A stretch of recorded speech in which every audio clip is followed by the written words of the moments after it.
This is Us Explained, Season 2, Episode 10, Number 3. Randall Pearson carries something his adoptive siblings don't. He is Black, his family is white, and the feeling of being slightly off balance in every room has followed him since childhood. This week, that feeling moves to the center. In the teen flashback, Jack takes Randall on a road trip that cracks something open between them. In the present, Deja's biological mother has been released and is coming for her daughter.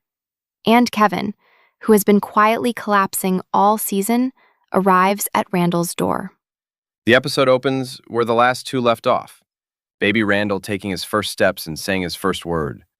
All three Pearson triplets have now been shown walking. Kevin first, Kate second, Randall third. The title makes it official, but the episode is about what that number carries as he grows up. Right. And third carries more than birth order here. The teen flashback, mid-1990s, puts teenage Randall and Jack on a road trip to Howard University in D.C. His friend Keith is a student there. Jack waits while Keith takes Randall behind the scenes and into the Black student community. Right. And what Randall encounters there is something he's never experienced. An overwhelmingly Black student world. Students who came from schools just like his and describe feeling, for the first time, like they're not the only one. It hits him hard. On the drive home, Jack floats Harvard. Randall notices Jack hesitated when he introduced him to the Howard friends, and rather than let it slide, he names the thing he's never said directly. He always feels off balance. Not angry, just permanently slightly out of step, as the only Black member of a white family. And Jack doesn't correct him or reassure him. He pulls over at the Vietnam Veterans Memorial and tells Randall that even Rebecca doesn't know the full truth of what he witnessed in the war. That when he came back, he felt exactly that way. Off balance, out of place everywhere he went. He shows Randall his brother's name on the wall, Nicky, Jack's younger brother who served in Vietnam. Then the message, find your balance, lose it, find it again. Randall's choices are going to be spectacular. Confession first, then prediction. That sequence is what makes it land. Present day. Shauna arrives unannounced the moment she's out.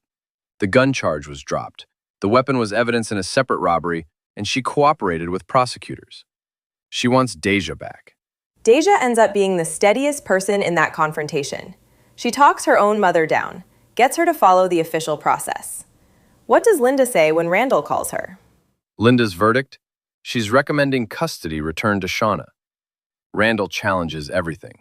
The unannounced visit, Deja's stress symptoms, the history, but Linda holds firm.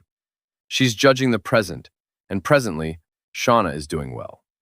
Randall and Beth schedule a lawyer for that afternoon. Then something shifts. Randall thinks back to what William told him.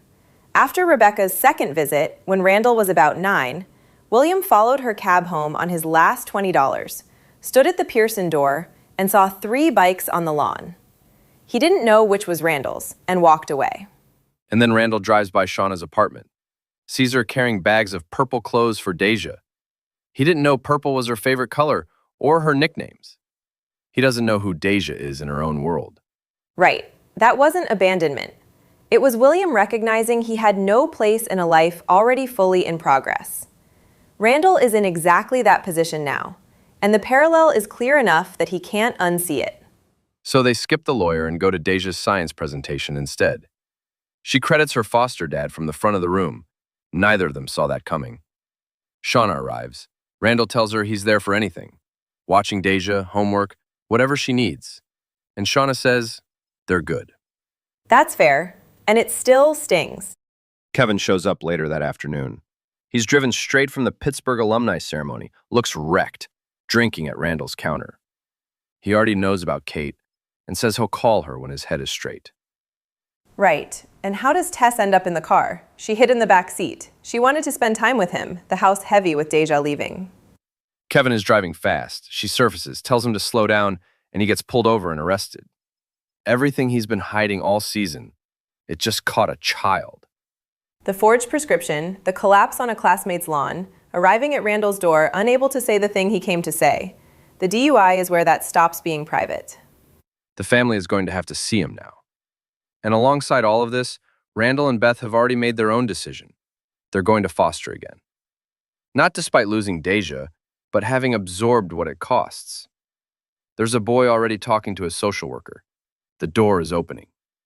Kevin's reckoning coming, and a new kid needing a home at the same time. Both things at once. That's what this family does. Kevin arrested for drunk driving with his niece in the car. Deja is home with Shauna. Jack showed Randall Nicky's name on the Vietnam Memorial.